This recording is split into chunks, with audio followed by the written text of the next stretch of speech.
අපි අද බලමු රෙඩ් වෙල්වෙට් මාබල් කේක් එකක් බ්ලෙන්ඩර් එක පාවිච්චි කරලා ඉතාම පහසුවෙන් ගොඩක් රසට හදාගන්නේ කොහොමද කියලා. ඉතින් අපි බලමු මේ ලස්සන රෙඩ් වෙල්වෙට් මාබල් කේක් එක හදන්න අවශ්‍ය කරන්නේ මොනවද කියලා.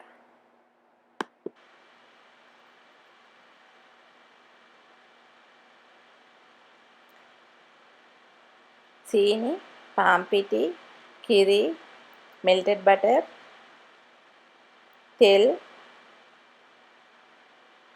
baking powder, බිත්තර, ලුණු, කොකා පවුඩර්, රතු පාට ෆුඩ් කලරින්, වැනිලා අරගෙන තියෙනවා. ෆ්‍රෝස්ටින් එක හදන්න butter, cream cheese, icing sugar අරගෙන තියෙනවා. මේ වගේ රවුන්ඩ් බේකින් ට්‍රේ එකක් අරන් තියෙනවා. ඒ වගේම මේ වගේ පාර්ච්මන්ට් පේපර් එකක් කපලා අරගෙන තියෙනවා. ඒ පාර්ච්මන්ට් පේපර් එක මේ විදිහට හතරට නමලා හරියටම සෙන්ටර් එක හොඳට මාර්ක් කර ගන්නවා. ඒ වගේම බේකින් ට්‍රේ එකට මේ විදිහට තෙල් ටිකක් තවරනවා.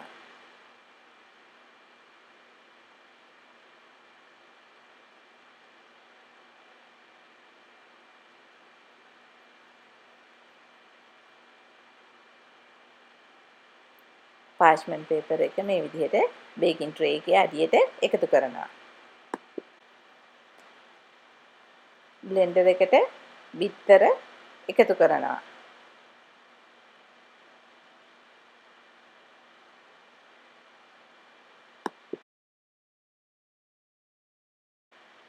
ඒ වගේම තෙල්, සීනි එකතු කරලා හොඳින් බ්ලෙන්ඩ් කරනවා.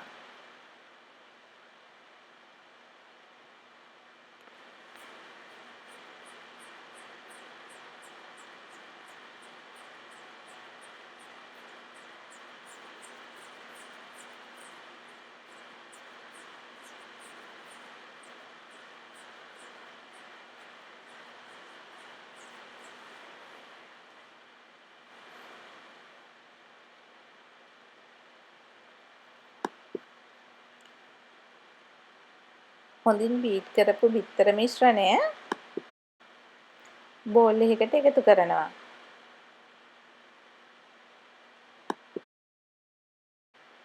බීට් කරපු බිත්තර මිශ්‍රණයට මෙල්ටඩ් බටර් ටික එකතු කරලා මේ විදිහට හොඳින් මිශ්‍ර කරනවා. ඒ වගේම කිරි ටිකත් එකතු කරනවා. හොඳින් මිශ්‍ර කරනවා. ඒ වගේම oven එක ෆැරන්හයිට් 340ට එහෙම නැත්නම් සෙල්සියස් 170ට ප්‍රීහීට් වෙන්න තියන්න. වැනිලත් එකතු කරලා තව ටිකක් හොඳින් මිශ්‍ර කරනවා.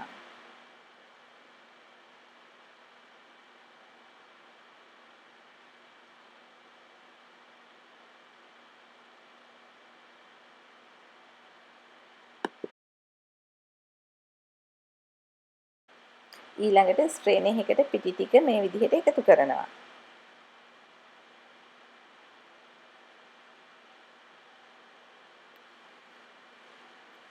ඒ වගේම බේකින් පවුඩරුත්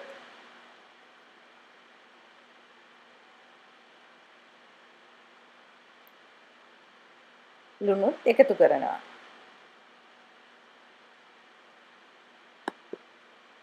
බිත්තර මිශ්‍රණයට පිටි ටික මේ විදිහට හලනවා.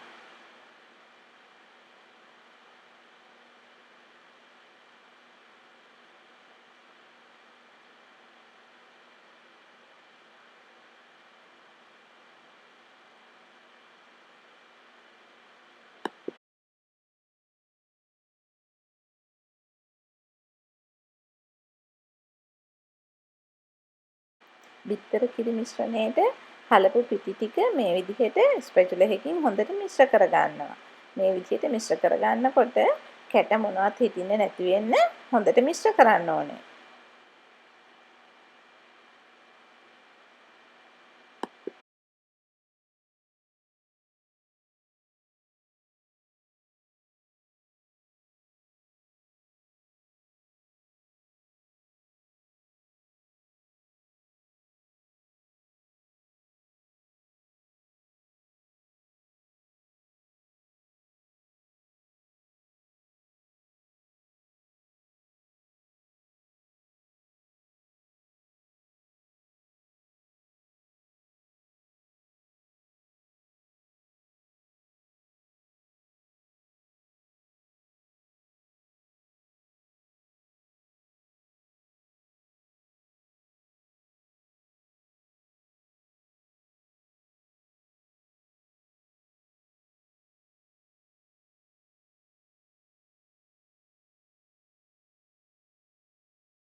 කැට හිටින්නේ නැතුව හොඳින් දී කරගත්ත කේක් බැටර් එක සමාන කොටස් දෙකකට වෙන් කර ගන්නවා.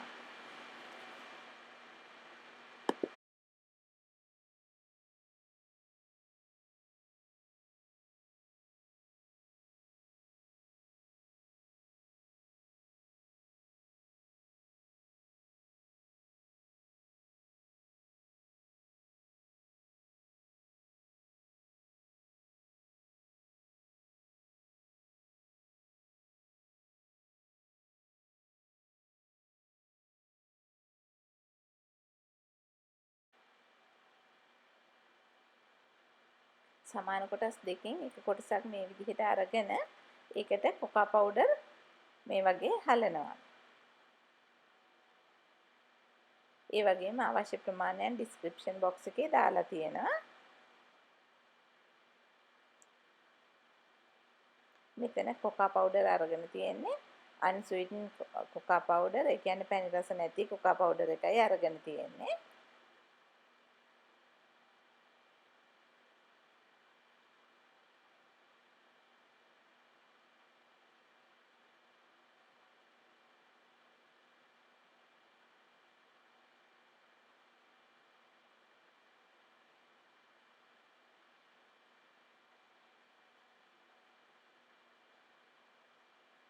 කොකා පවුඩර් එක මේ විදිහට හොඳට එක බැටර් එකකට හලනවා.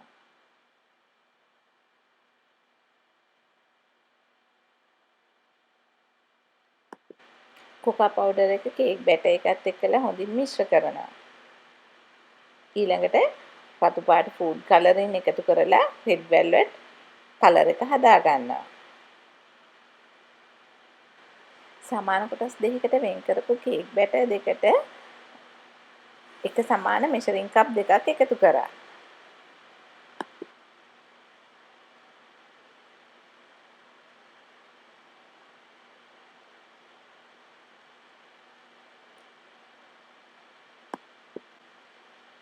වැනිලා කේක් බැටර් එකෙන් කෝප 3 එකක් අරගෙන අපි අර හරියටම මාක් කරපු සෙන්ට් එක තියෙන අන්නේ සෙන්ට් එකට මේ විදිහට වක් කරනවා.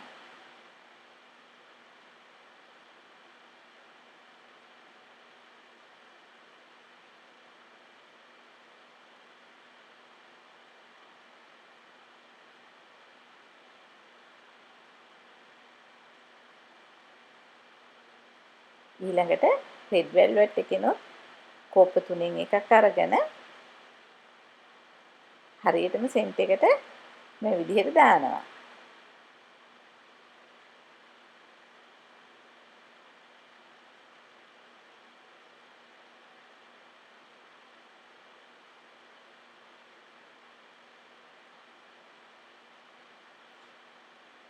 මේ විදිහට මාරුවෙන් මාරුවට බැටර් එක ඉවර වෙනකම්ම බැටර් එක බේකින් ට්‍රේ එකට දානවා. බේකින් ට්‍රේ එකට මාරුවෙන් මාරුවට රෙඩ් වෙල්වෙට් කේක් බැටර් එකත් වැනිලා කේක් බැටර් එකත් මේ විදිහට එකතු කරා. ෆැරන්හයිට් 340ට එහෙම නැත්නම් සෙල්සියස් 170ට ප්‍රීහීට් කරපු oven එකේ කේක් එක විනාඩි 35ක් 40ක් අතර වෙලාවක් බේක් කරනවා. මේ කේක් එක බේක් වෙන්න හරියටම විනාඩි 40ක් ගියා. ඒ වගේම කේක් එක වටේට මේ වගේ පිහියකින් ටිකක් බුරුල් කරනවා. රෙඩ් වෙල්වෙට් මාබල් කේක් එක කූලින් රැක් එකක මේ විදිහට නිමෙන්න තියෙනවා.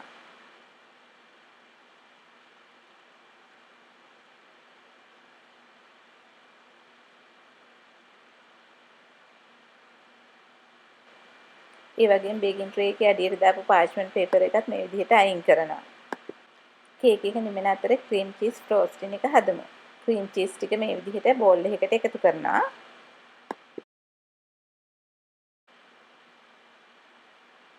ඒ වගේම බටර් එකතු කරනවා.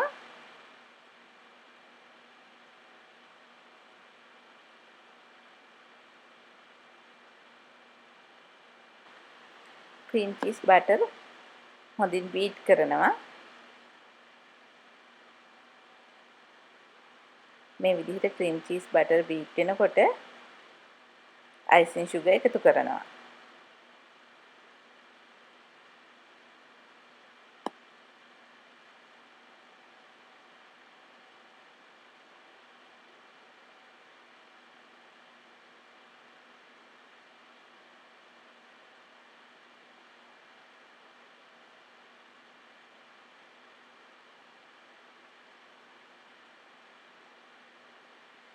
අයිසින් සුගර් එකතු කරලා මේ විදිහට බීට් කරනවා. අයිසින් සුගර් ටික ටික එකතු කරමින් මේ විදිහට බීට් කරලා ක්‍රීම් චීස් ෆ්‍රෝස්ටින් එක හදනවා.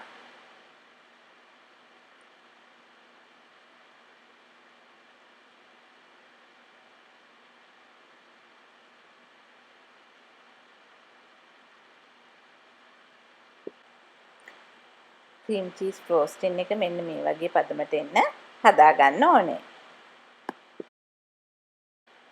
මේ වගේ පයිපින් බෑග් එකට ස්ටා නොසල් එක දාලා අරගත්තා.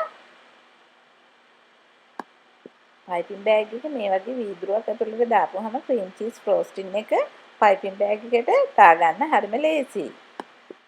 රෙඩ් වෙල්වෙට් මාබල් කේක් එකට ස්ටා නොසල් එකකින් සිම්පල් ක්‍රීම් චීස් ෆ්‍රෝස්ටින් එකක් මේ විදිහට දැම්මා.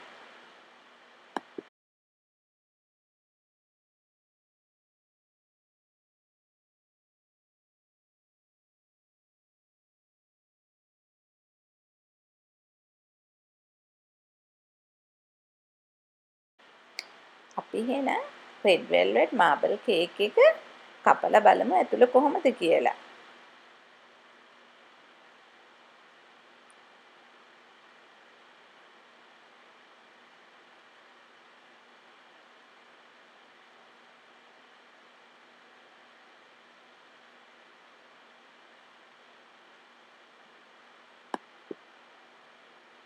ඉතින් ඔයාලත් මේ රෙඩ් වෙල්වෙට් මාබල් කේක් එකට කැමති නම් මගේ channel එක තාමත් subscribe කරලා නැත්නම් subscribe කරලා like එකක් දාලා comment එකක් දීලා ඔයාලගේ යාළුවොත් එක්කලා share කරන්න. ඒ වගේම subscribe button එක ළඟ තියෙන පුංචි bell icon එක click කළොත් ඔයාලට මගේ මේ වගේ අලුත්ම වීඩියෝ බලා ගන්නත් පුළුවන්. ඔයාලා හැමෝටම සුබ දවසක්.